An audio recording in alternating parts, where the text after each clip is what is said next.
it says Swedish death cleaning. That's because we hosted a discussion a while back on Swedish death cleaning, and we got an amazing turnout. And it was a wonderful discussion. And I think it was on that discussion, either Lynn was referred to me or she might have been on the discussion. But either way, once I connected with her, learned about the checklist of life and some of the things that Lynn McPhelimy is doing, I was like, let's get you on to have a discussion. So if I could get Lynn to jump on stage here, we will kick some things off. So Lynn, great to have you today. Where are you located in the United States? I am in Connecticut. A All little right. snowy. It's a little snowy, but I'm not complaining. It's winter. It's Yeah. the time of year. So we're Mid-Atlantic good. has not had much winter weather lately, at least not like the way I remember it growing up. So Mhm. it's always nice when we get a little bit of snow.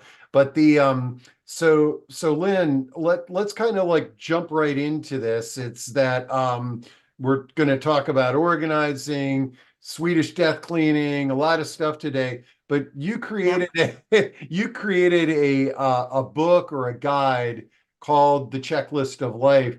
Um, how did this come about? And maybe tell us a little bit about your personal story to get us there. All right. Well, I started as an up and coming accountant, Fortune 500 company, climbing the ladder, a resume that was being built. So proud, so happy, so on target with my plans, the way I wanted my life to go. And then the phone rang. And when your father calls, who isn't a person that usually is on the phone calling, you know something's up. So, what was happening in my house, to sum it up, when I was in my late 20s, there was a double dose of cancer. Both my parents were diagnosed with cancer at the same time with a very grim prognosis. And I went into, let's not talk about it. We're just going to keep finding another opinion until we get one that I want, that says everything will be okay. And that is not what was going to happen. So the thing was, it was my mother who said, come over for a cup of coffee. Like, okay, all right. And she said, you're going to be left with the house, the car, the yard, the dog, and crazy auntie. And I'm like, yeah, okay. And she said, do you want to be left with questions or answers? uh, I don't even know what questions I should be asking, but I'll take answers.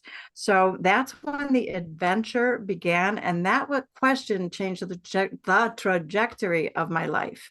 So do you Well, want to be left with questions or answers? I tell you, you've got some great parents there because I think that um, the based on all the phone calls I get on a weekly basis, most parents are leaving their kids with the questions and not the answers. And when their kids want to get the answers, it's sort of like, oh, honey, you don't need to deal with that. So Yeah. I think you had two, two good parents there that had the foresight to share that with you. Yeah. And that's the amazing thing, because we're talking about death, and that's when people run and we can't talk about it. No, no, no, don't talk about it, everything's going to be fine. But they were realistic, because they said life goes on after the casserole brigade is gone. The bills still need to be paid, the dog still needs to be fed, the lawn still needs to be cut. Life goes on. And so my mother just said, we're not going to leave you a huge estate, unfortunately, but we want to leave you with courage and confidence to move forward. Wow. Okay.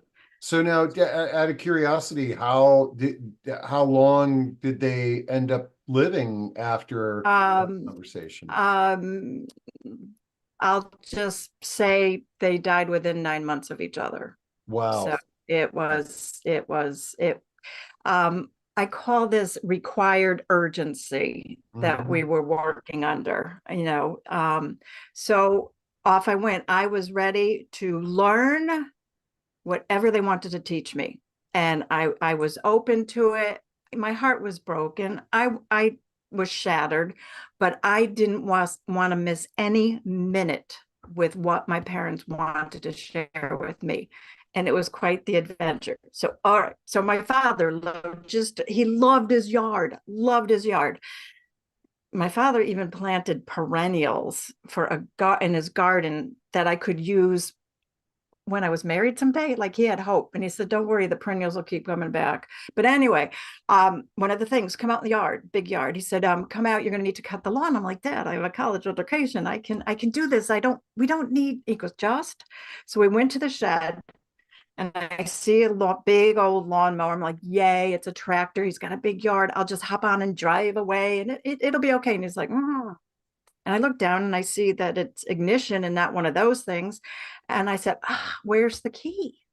Wait, across the shed, on a windowsill, underneath a brick, was the key to the lawnmower. Because my father was afraid that the John Deere tractor lawnmower robbers were coming. So something as simple as, Dad's gone. I'm taking care of the house, sorting things out. Shit, I got to cut the lawn. So easy, not so easy when you can't find the key. So little things. Then the next thing is like, come out in the yard, and it's like, do you know where the septic tank is? That's like, I really don't care where the septic tank is. But I mean, in my head, I'm saying I don't care. And he's like, well, it's over here. And I don't want you digging up the yard or paying somebody to dig up the yard looking for it. And I'm like, wow, okay, good to know. He said, well, and I want to know the why. When I know the why, I pay even more attention, because then it's just not a list. Like, why would I need to know where the septic tank is? And who is the person I should call that you trust? It's because when the bathroom does this, and all the steps leading up to. So, okay. So I'm like, all right.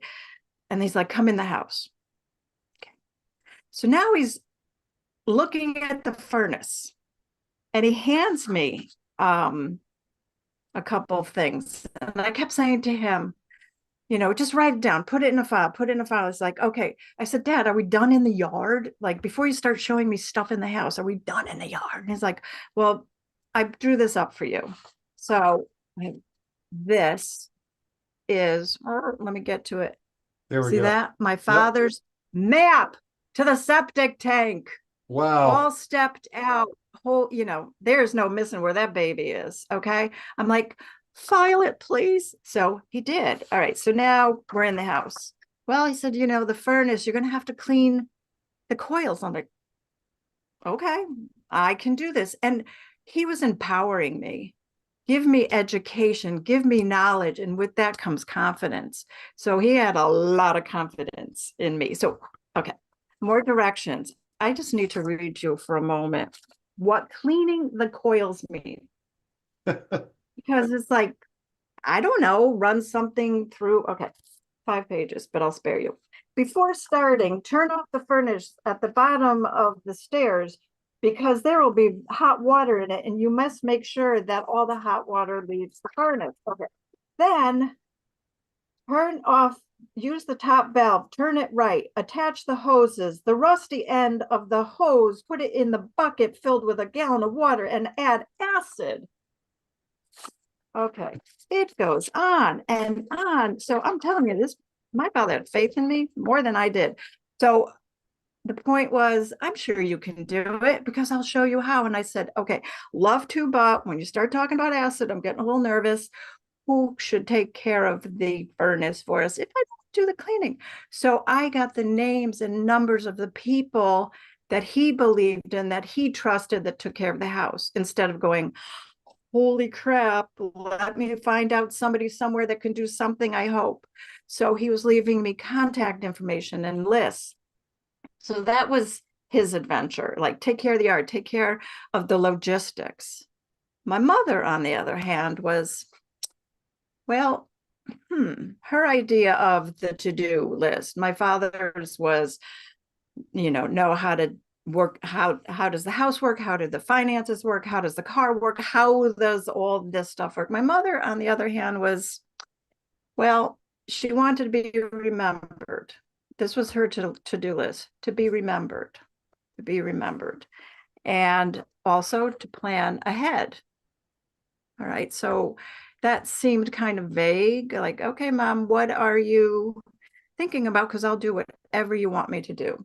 So one of the things was, let's get in the car and I need to get stationery. I'd like to leave something for my friends. I'd like to write them letters to let them know what they meant to me and how much I appreciate their friendship. And I'd like to leave them a little something.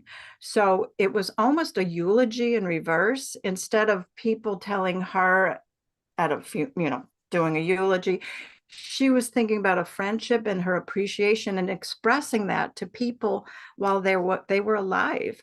So she got stationery, she wrote letters, and the other thing she did, she loved quotes. She wanted to leave something behind. And so she had a plaque made, and let me bring it up here. Whoop, whoop, whoop, with a quote. And it says, there's a destiny that makes us brothers. None goes his way alone. All that we send into the lives of others comes back into our own. So with the letters, she left them with this plaque. So that's just showing appreciation. Then to be remembered, that was with her friends. And then she had another thing about being remembered. And it was during the Cabbage Patch doll cruise. And she said, I need a Cabbage Patch doll. I'm like, why? They are nowhere to be found. We have no little kids in the house. She doesn't collect dolls. It made absolutely no sense. Like, but I will do, dutiful daughter, I will do whatever you want. Let's just do it. And then thankfully, her friends were coming around like, I found a doll. I'm like, thank you, thank you. And my mother, very easygoing, said, oh, that Cabbage Patch doll has yellow hair. Do you think we could find one with reddish? I'm like, Mom, let's take what we can get. They all need adopting. And like, nope. So her friend Jan came back, and here's I want you all to meet Baby. Oh, And the reason my mother needed this doll was, although she would never meet her, my mother wanted to make sure that the first doll that her granddaughter would get would come from her. So when my daughter was born, within months of her passing away, I was able to give my daughter Baby. oh, wow. So you were pregnant during this time as well. Uh, yes, yes. Wow. Yeah. My mother died while I was pregnant. My father died right after my daughter was born. And so I call it grandmother's intuition. Mm-hmm. My daughter was born with red hair. Oh, So my mother knew something. So these were the little things. My father was logistics.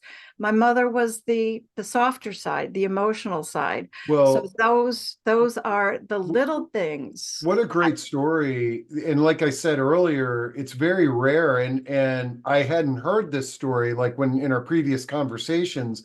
What I expected and what I hear most of the time when we have authors and people in the space is that it's sort of like it was a complete nightmare dealing with my parents' estate, this, that, and the other. And so I went ahead and I did this, but I love this story because your parents had this beautiful example that we should all, aspire to is that they had a horrible diagnosis. They rallied their daughter. And do you have other siblings? I do, but I was the closest. Okay. The closest daughter is usually the one. And then they, yes, you could look at some of these things that they did as being somewhat peculiar, but you honored it, and it's part of their legacy, and how not only you're remembering, but how we're remembering them. And I never met them, but Yeah. I love the illustration that your dad put together, and just it's great. Now I want to get into this a little bit more, the what's in the checklist of life, what is Swedish death cleaning, all that. Yeah. But out of curiosity, Uh, are you living in their house still, or did I am. oh wow, okay. Am. I was just taking a flyer on that one. Yeah, So the yeah. map is still relevant. You still have Oh, a yeah. septic tank. Oh, Yeah. baby. It was when I could produce that map for my husband. It was like, because he's like, oh, something's going on. I'm like, I know what's going on. And he was amazed. Then the septic tank man, who was the same septic tank man, it's all in the family. I was able to call him, and he's like, oh my God, this is the greatest thing I've ever seen. And he goes, the septic tank man said to me, he goes, this is amazing. But you know how much money you're saving and aggravation you're saving with this map, because my guys aren't poking around trying to Oh figure yeah. it out. No, no. Yeah, All right. So this led to you yeah, um changing careers and you've authored this book, The Checklist of Life. I'm showing your website up here. I'll drop that that's in. thanks. Um but tell us how this happened. Okay, so my father's file was exploding, right? Because he's like, so at the end of the day, when I was looking at this list, you are not the same. I could not go back to corporate America. Couldn't. Going back to a general ledger after going through this life transformation, I'm not the same person. I am not the same person. I cannot go into a cubicle. So I decided I want to help other people. I know what it's like. What would life be like without these answers? And how hard would it be if somebody's facing a diagnosis or they lost somebody? Like, holy crap, I want to be able to help people. So I gathered up my father's notes, and then I created In the Checklist of Life. It was like, in the checklist of life, what really matters was the thinking with the title. So gathered up, created a workbook, a lot of space. And I thought, okay, I did my research. Like, there are no books like this. This is over 25 years ago. Nobody's taught, nobody had a book like this, a workbook like this. Nobody was talking about it. So I pitched the book to publishers, and they all turned me down and said, good luck in finding a good home. So I'm like, okay, highly motivated by rejection. It was like, no, because they don't get it, I'm not going to be able to help somebody. No, no, no. So I decided I'm going to do it myself. I am going to create my own publishing company called AAIP Publishing, which stands for Absolutely Anything is Possible, kind of stopping those guys from That's stopping cool. me. And I had some books printed up. And now I was off and running because I just wanted to help that one person truly. So I started off slow into like Rotary clubs and church groups, and people would say, oh my God, this is so wonderful. It's good for people that want to plan ahead. It's good for people getting a diagnosis. It's good for aging couples. People say it's good for my parents. So the goodness was being recognized. So I kept going. And then people would say, you know what you need? Like, you should be on Oprah. I'm like, I know that would be great, but it's almost impossible. So I decided one day that I was going to send a package off to Oprah, letter of introduction, the book, and a little something, and mail it off to Chicago. But I also decided I needed to do something else, which was an opportunity that I did not want to miss. And one thing my parents brought me up with was no regrets. Live a life of no regrets. What's the worst that can happen, right? Give it a shot. So Oprah happened to be at a local college doing the commencement speech. She was right there that weekend. And it was a private university. You can't get on campus, and people by invitation only because Oprah was there.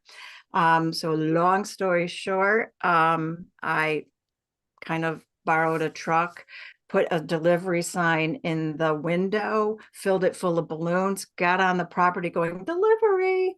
Went over to the limos, talked to the limo drivers, brought them a little treat, was able to leave a gift basket and a book and things in the limo for her. I ran up to the top of the hill. I'm like, Oprah, I left something for you, and like fabulous. So I did a little creative marketing, like sneakers on the ground marketing. And a few days later, the phone rang, and this woman said, "Hi, I'm Sandy from the Oprah Winfrey Show. Are you available?" Oh man, what a great story. That's awesome. Yeah. So the So that opened the world yeah. to in the checklist of life. And then I started getting calls from people like, you know, can you help me? I'm, recently widowed and I don't know how to do anything and I need help just figuring out numbers and people of all ages. I'm a planner. I want to do what your parents did for my thing, but I don't know where to begin. So all of a sudden I'm getting requests and this new career started opening up. But what do I call myself? So I coined the term life organizer because it's more than just an organizer doing stuff. Yeah. I'm helping people plan their funerals. It's great fun. Go through and teaching them about how to do numbers and money in, money out, just memories. Everybody had their specialty and what resonated with them. So I was off and running and have not stopped I for love over it. 25 years. All right. Well, I'm getting a few requests to this the book. So I love doing this with authors is we've got the table of contents here. And so I see it starts off with the septic tank story there. But then you've got a section on numbers, numbers, and more numbers, kind of kicking it off with that, the material world, real estate, near and far, remember when, memory bank, important to me, people, not to be forgotten, special dates, photographs, videos, just between you and me. And then it looks like we've got looking back and forward, preparing for the big day. The big day, it looks like, meaning that's our last day on this planet. Everything you always know about death and dying and funerals um, and a lot of good stuff here on sort of preparing for your end of life the way that you want it to be remembered. um Lots of great content in there, and I want to dive into some of those topics a little bit more, but before I do, because we put Swedish Yes. cleaning on the Yes. banner, um especially for those that may have not attended our previous discussion on this, tell everybody what this Swedish death cleaning is, and then how does that kind of fit in with your checklist of life and what you the your guidance Mhm. to folks. So Swedish death cleaning is a practice in Sweden. And right off the bat, you don't have to be Swedish or near death to be doing Swedish death cleaning. So it's a practice where a person, is thinking ahead and not wanting to leave their stuff to be a burden after they're gone. So they start going through their things slowly, reflecting on things and doing it thoughtfully, not in a weekend purge of like, let's get rid of everything. It's a matter of everyday life. They treat preparing for death. I spoke to someone about this and they said, you know how they say, do you want milk in your coffee? And you hand over the pitcher of milk. That's how they treat death, as common as, do you want milk in your coffee? It's an everyday conversation. It's not, don't talk like that, don't talk like that. That's the thing. It is way of life. They're not denying death. So the idea is, I think of Marie Kondo, who is like, does this thing spark joy? My version of Swedish death cleaning is, if you pick up something, it's like, does this spark anxiety and trauma and stress to your family member? So it's thinking ahead. I don't want to be leaving any burden for my family. And the nice thing about Swedish death cleaning, which my parents were doing a form of it without being Swedish, is like, let me touch the stuff around me. Let me declutter all this extra stuff, because we know that when we declutter, organize, we feel better. We feel lighter. When we simplify the things around us, life is good. So that is the idea of Swedish death cleaning, and the popularity of it came when a book was published called The Gentle Art of Swedish Death Cleaning, and also on Peacock last year there was a series named after the book of Swedish death cleaning. So I was getting calls of like, do you do Swedish death cleaning? Yes, because I basically was doing it before without the title.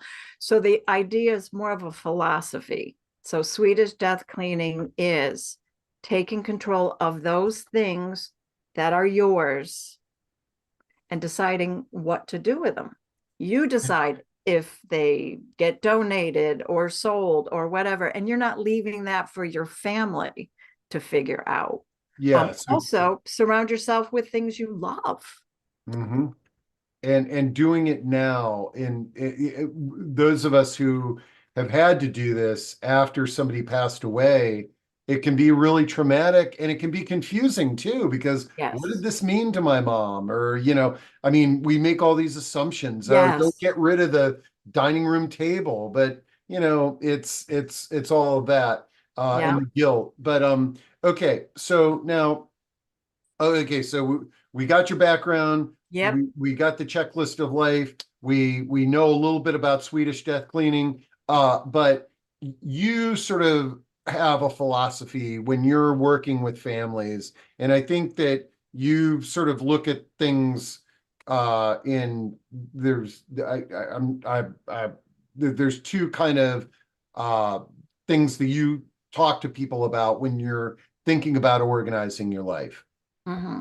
And it's today. So when I say I'm a life organizer, the benefit is today. You are going to get a benefit today once you start organizing your life. And then your family will get that benefit if and when something happens to you. So it's the gift that keeps on giving. But I like to deal in reality and simplifying my life. So for instance, we know we need to organize our stuff, and there's stuff that goes with that. And I just ask people, start easy, start doing the things that you don't need to think twice about. And then you get into slowing down and looking at those more personal items. So the idea is start going through your things in categories almost. So I talk about documents. So documents, everybody, my system that when I work with clients, our goal is to be able to put your finger on certain documents in less than 5 minutes. How's that? So, for instance, if we all know we need our legal documents, done and filed. So, have a filing system that works for you, that you can put your hand on it. Also, yes, they're digital vaults, but the documents that I want people to get organized are the originals. You must find the originals or certified copies. So how about, I'm going to ask, are you ready? Are you real ID ready, Steve? Are you real ID ready? Well, I've got a real ID, Yep. but I don't Right. know if I'm real ID ready. I don't know if I deserve it or not. Oh, you deserve it, because Okay. I can't get one yet. And that's a whole nother, I can't get one. So here's something where people are saying, well, I'll worry about my documents, later. I have other things to think about. Oh, geez, something bad happened. I better get my stuff together. But for instance, the Real ID is a new license that everyone is supposed to get by 2025. I think it's May 2025. And if you don't have it and you do not have a passport, you cannot fly from one state to another in June of 2025. Now, you said something about you can't get one. Like, why is that? They because of a hyphen. Because of a hyphen. So part of the real ID, you need a driver's license as a primary. I'm just looking at my notes, primary. And then secondary documents you need is a birth certificate or a proof of a social security card, and then residency proof. So unfortunately, my birth certificate has a hyphen because my name is actually Mary Lynn. Okay. Mary dash Lynn. Well, my license has no hyphen. Okay. My birth certificate does. And guess what? DMV will not give me a real ID because it has to match 100%. It will Huh. never match 100% because in the computer, hyphens drop out. Not good. If I did not have a passport and needed to travel, I could not travel in June of next year, 2025. I could not travel. So these are the everyday documents that you don't think about, but may need in a hurry. Another set of documents, a marriage certificate. Could you put your, for those that are married, could you put your finger on an original marriage certificate? Okay, so now I see why you asked that question, and I am dependent 100% on my spouse, who has miraculously pulls these documents out when I'm doing an application. Yes. But yeah, something like that, and you as a professional of organizer, is yeah, okay. All right. Okay, so I'm going to put you in a position of Steve. So if something happened to your spouse and you will get her the benefit of for Social Security if she has it, right? But guess what? You need to give the Social Security Department a certified copy of your marriage certificate. How easy could that be? Yeah. You know? Yeah, I know if I hunted around her office, I would find it. But I think you know, the fact that I live with her and I know her is to my benefit. Yes. More concerned about my mom and my dad, my you know, my family members that I have to kind of fly into their house and do forensics on things like Yeah. And it is forensics. So this is why I want people to get started now. that. You know, find that marriage certificate, get that original or certified copy of your Social Security card. There are, for instance, if you're in the military and you want a military funeral, there is a form DD form, blah, blah, blah. I can give it to you later. So you could have a military funeral and that stone and at the cemetery. But guess what? If you can't get your hands on that form, it's discharge papers. It takes weeks and weeks and weeks to get that form. So I want people to be proactive and start looking for the form. So that's documents, and we can go on forever on that. Other things that I want people to deal with and understand is just like what my father did: go around the house. You know, that electrical panel, like, is you play whack-a-mole if the lights go out and it's like, which one circuit is it? Whatever, you're in the dark and you're playing whack-a-mole. It's take a tour around your house and see how things work. If there is somebody in your house is the one that fixes things. So in the case of our house, it's always a work in progress. So the sink wasn't you know, draining properly and quickly enough. And my husband would go and do, and it would work. And so now what we lovingly call in our house is when I'm dead tour. Our family goes on the when I'm dead tour. So my husband will be fixing something in the house, like the sink that doesn't drain, and it's not, then he takes out this thing, this I forgot the name of it, but one of those to clean whatever. So I will go and see what he's doing. Sometimes I have to take a video because I want to be able to fix it if it's an easy fix, and it appears to be. So I want people, and I help my clients, let's go on a tour of the house and see how things work.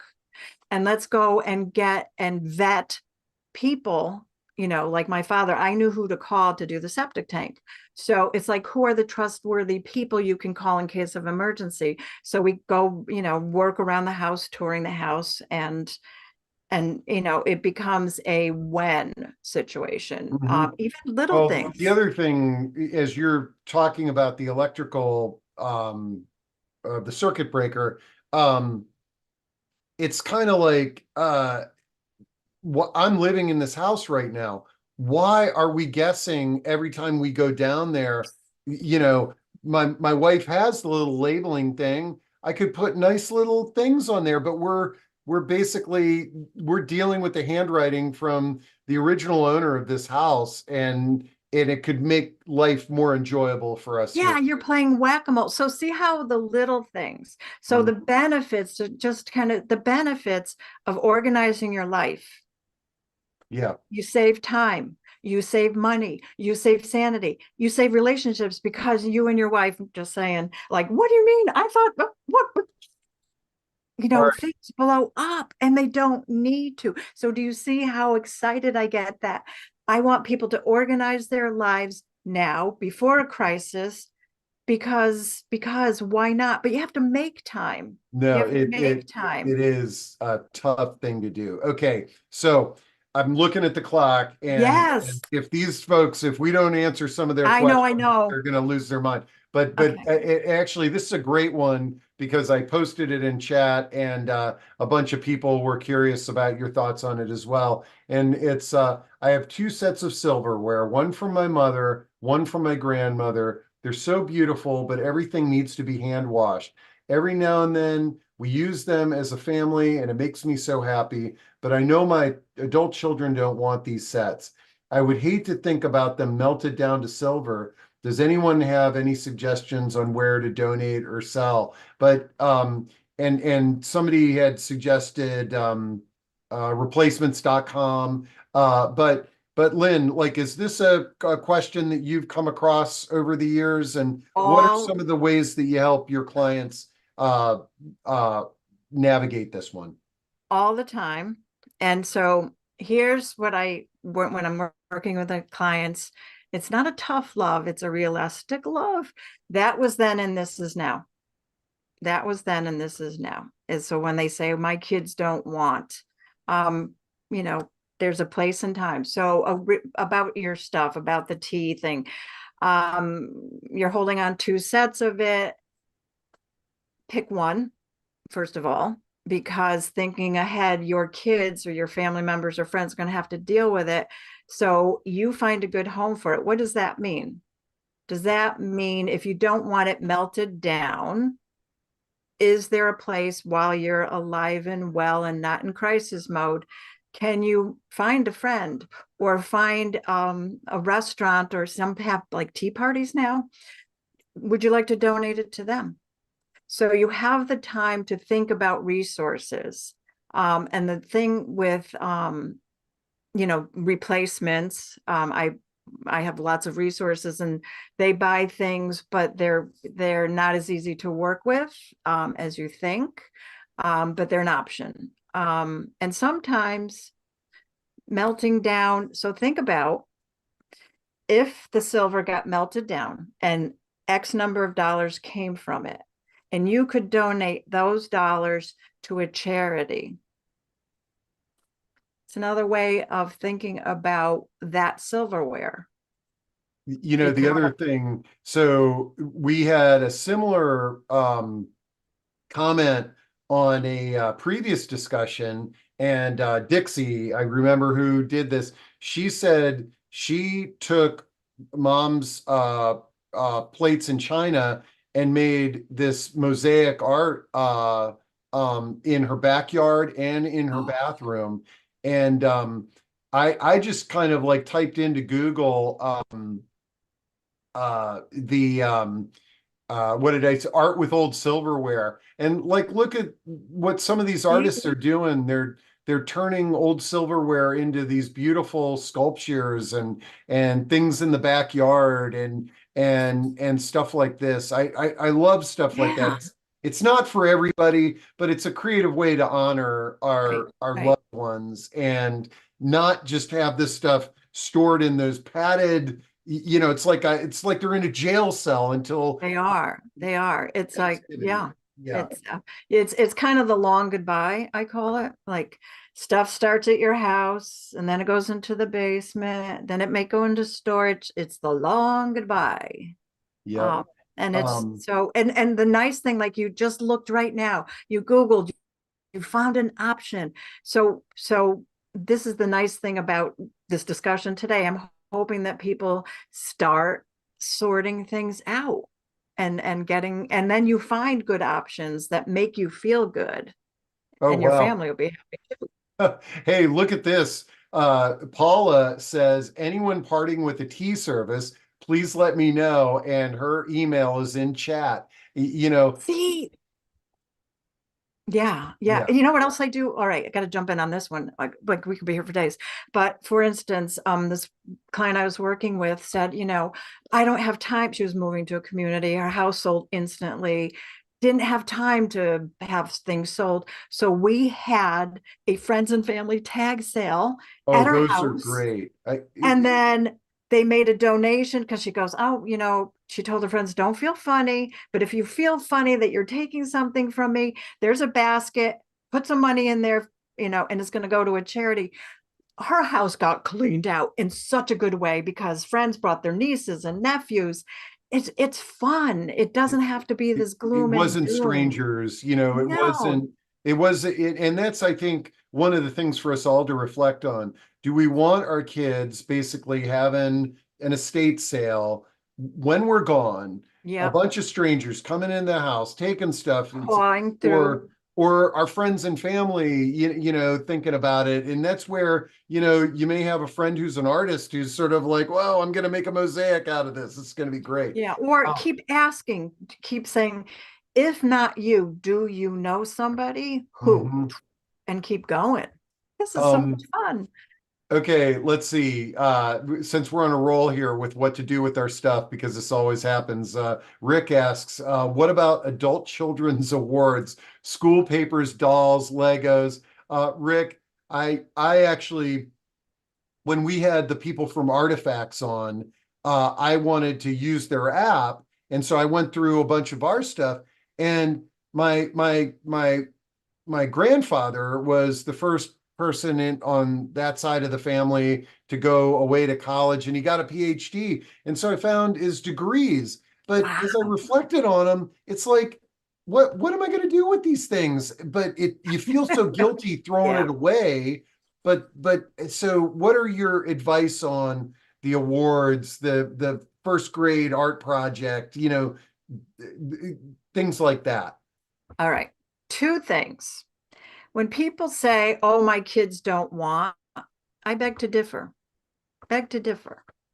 Timing is everything. You can't land a gigantic dining room set on them. Let's just practically look at space and numbers. That's not working. Okay. But other things, what I call, when my kids were moving, I said, your room is no longer a shrine to you, and come and get your stuff. So instead of come and get your stuff on Saturday at 10 a.m. now, okay? I gave them time, and they're older, I gave them time and said, my daughter said this would be a good time to go through things. And I said, all right, you do it your own time. And she was going through things, and she's a minimalist. But when she was going through her things, she said, oh, this is harder than I thought. Harder than I thought. So somebody was like, just get rid of everything. I give people time to go through things. So she sorted. So sort through things and take one bin, just kind of one bin of, can you know, put that special one thing in. If you find artwork from K through 12, keep one. Take a picture of it. Take a picture of it. It's worth a second of your time. you can and get rid of it. And if a week from now, after you've gotten rid of it, you go, why did I do that? Because you still have a picture. So I'm big on pictures, big on videos, big on sharing stories. And it's one quick story about a family I was working with. This man, CEO of a huge company, is like, I don't have time to deal with my mother. You deal with my mother. You get her moved, because I have a moving company called Moving and More, helping older adults move. And I said, he goes, call me on the day she's ready to go. I'm going to do a walkthrough, make sure you took care of everything. And so I put a bin together of his stuff, just a little bin. So he's going through, done, done, done, room, done, done, check, check, check. And then he goes into his bedroom. He goes, what's this? I'm like, oh, just a little bin. He goes, oh, you were right. And he goes, so something I told him about stuff, I said, sometimes the 60-year-olds become 6 again. And he goes, I saw my sheriff's badge. Oh my God, I'm just going to take this. And then he's going through his bin. I'm just going to take this. Sometimes we have to, help people on their way to downsize themselves. But, some things to hold on to or take pictures of, sometimes you need that. You need that. And when you give yourself time to do it, that's when you can make good decisions. So that's why I want people to get started now. Give yourself time, you make good decisions. If your house is selling in 30 days, you don't have time to make good decisions. So start now. All right, Yeah. another question? Margie talks about, I recently gave my adult daughter her baby book and she loved it. And See? yeah, but like if your kid is 25 years old, Mom, I don't need that. But it might be, so there are some timing issues here Yeah, that there is. And when they become a parent, that's when all those other things, because I'm getting questions, from my daughter-in-law about questions about different things, and back to the awards and stuff. My kids are swimmers, they got thousands of ribbons and whatever. I've taken pictures of them so they have them. Mhm. And the ribbons, what somebody told me to do, which I love sharing experiences with people. One woman took like the premium ribbon, she turned them into bookmarks and just made bookmarks out of some of the ribbons, not the fancy ones, Yeah, yeah. but just it's just a memory maker, Yeah, not a there's big thing. so many creative ways and online too. Like, I mean, the quilts that are made out of t-shirts, there's Yes, more functional yes. things so that if you can't get rid of something, maybe it could be something more practical. Yep. Oh, okay. Now I dropped in to chat links so that people could get the book. Oh, good. There's a discounted rate right now. But Stephen had a question. Because I don't want to hoard books any longer, I only buy ebooks. He was asking, is there a way to get a digital copy of your book? No, Okay. no. It's on paper, and sorry, but it's writing things down and giving yourself time, and also it's a conversation starter.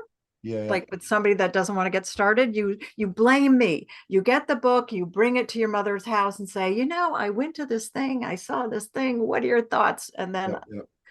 yeah. So, okay, great. Okay, so let's see here. We've got Kathy, yes.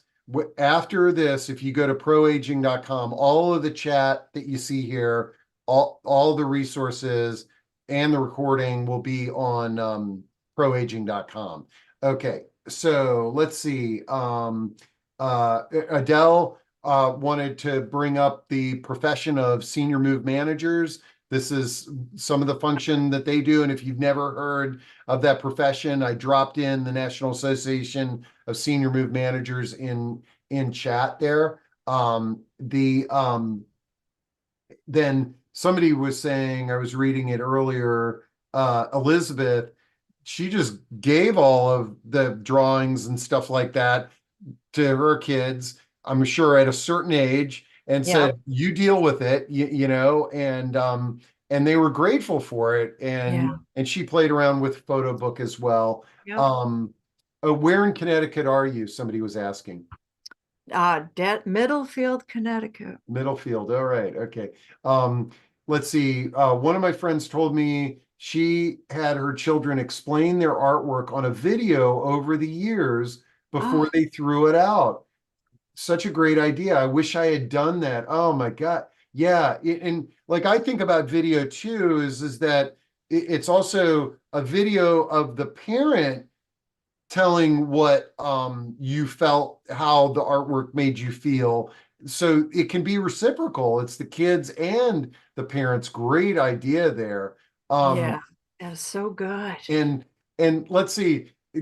Somebody asks, what sentimental item did each of your parents thoughtfully leave you, and did it surprise you? We saw the Cabbage Patch doll, but are there some other items Yes. that you're very progressive and parents left you with? Yes. Thank you for asking. Okay. Two things. My father, Swiss Army knife. I It doesn't love surprise me at all. Swiss Army knife because he always had it and and he was like, and he would let me use it as long as I didn't cut my fingers off. And then here's the other thing. Ready? Oh, darn. Okay. I dropped part of it before I wrecked it. My mother's sunglasses. My mother's sunglasses. Because it reminds me of when she would pick us up from school. I got the whole scenario. I got her like face and, frozen in time almost. Hmm. Yeah. And I've got to find the other piece of glass. Yeah. But people have shared amazing things like, okay, helping a family. This woman goes, two daughters are working in the house, emptying out the house, kind of not talking to each other, exhausted, pissed off, like tired that they're spending their time dealing with. And so one daughter goes, can you ship things for us? I said, certainly, I can do whatever you need. And she said, I'd like this crock pot shipped to my home. Okay. She lived in Boston, Anchorage, Alaska. So her sister goes, you can buy a crock pot in Anchorage. I'm sure there's a Walmart. And her sister said, no, I want this one because it's stained with mom's chili. Oh yeah. No, crock pots hold a very near Yes. and dear. They make your house smell great, and they do have their It's unique the, fingerprints on them. Um, yeah. okay, let's see.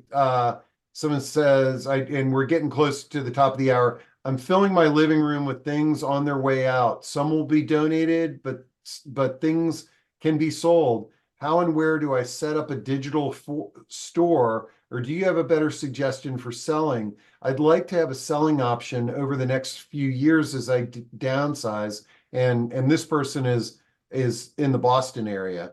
Okay. Yeah, I'm curious at your response to this because we basically adopted my father-in-law's train collection, and I thought it would be a great idea to sell this for him. I took pictures of it all, and then I discovered how much goes into selling anything, because it's not just taking photos and putting it online, it's packaging it. And then if it doesn't come and it's broken, that person is not going to want to pay you. I mean, there's all kinds of stuff. Any words of wisdom for this person who is looking to get Yeah. into this selling business? Well, thank you for saying that because the reality is selling is not as easy as you think. So, like what you're describing is kind of an eBay situation, which takes time, And you may have time, so that's good. But the idea is you have to describe it and price it and then field questions. And the packing is the serious thing where the post office breaks it and it turns into a nightmare. And pricing it right. Okay. Also, I worry about Facebook Marketplace. Yes, you can sell there, but I wouldn't have anybody coming to my home to do that. I would find a place to sell things. Also, with Facebook Marketplace, people may not even show up. So selling is not as easy. I worry about the safety factor, the value factor also, but I want you, if you're thinking of selling things, I want you to you don't want to think, oh, that's the thing that got away. Okay. like something like, oh, this Beanie Baby, oh, on eBay, $25,000 right here. That's what it's being listed for. What it sold for was $5. So I was going to say, wow, yes, yes. And I do on my presentations, I do little auctions and I try to get buyers for $25,000. So you have to educate yourself about where you're selling it. But here's what I want you to take precaution is if you think you have something of value, please get in touch with, because you don't want to lose sleep over it, an appraiser. And in Boston area, there's many, but get an appraiser, see how they charge. Most of them charge by the hour, and kind of gather your things and say, what would this sell today in today's market? and So sometimes it's worth getting yeah. don't listen to, you're going to hear from the hairdresser, oh, I saw that on eBay for $25,000. They don't know where they're looking. So don't look to the neighbor who said, oh, I'm sure that the Yeah. stuff that you bought from the back of the Parade magazine is worth something. So we could go on and on. But get an appraiser's point of view, opinion before you sell, just in case. And also what I would do, like I'm dropping into chat while you were talking, eBay is the largest marketplace. So if you were going to be selling something online, Yeah. you might as well choose the biggest Yes. marketplace. And I just dropped in a link. I didn't even know this existed. There's an eBay Academy. And what I would do is go through that whole training like it's Yes. free, and just familiarize yourself with it. If it's something sort of, it's like your story, Lynn. It's kind of like, probably 8 out of 10 people that were put in your situation as an accountant and mom and dad said this, that, and the other, they wouldn't have changed careers, but it ignited a passion in you and you Yes. kind of went down this road. And to the person that made that comment about selling on the things online, see if this ignites a passion. Yeah. You could find a great little side gig and you could start Yeah. helping your And you're family. going to tag sales and flea Yeah, markets, and exactly. it can turn into something good. So, but just like everything else, educate yourself first and then make a decision and go forward, take Yeah. action. Um, well, I knew that this would be a robust discussion here. And oh, this is kind of interesting. In Montgomery County, Maryland, sellers can meet buyers at the police station for exchange of goods and money. What a valuable way It's to do that. everywhere. The Um, nice thing is your local police department lets you do that. Um, Carol, it says, we took a year to downsize before selling. It was worth taking the time as I had joy where all things ended up. Yeah. Carol, you know what? If you want to, you would be a great person to be featured on one of these discussions, just telling that story and how you had that great outcome. Feel free to send me an email if as you guys know, So I love these good. real life stories. Yeah. And let's see, my boys went into boxes with their names on it, directions, let's see here. I'm gonna cut and paste that one into chat. But this has been great. Lynn, your story is wonderful. Thank you. And I think we got some good insights and ideas. Like I said, folks, I got all the links so you can get Lynn's book on discount. You could reach out to her if you want Yeah. some feedback and guidance.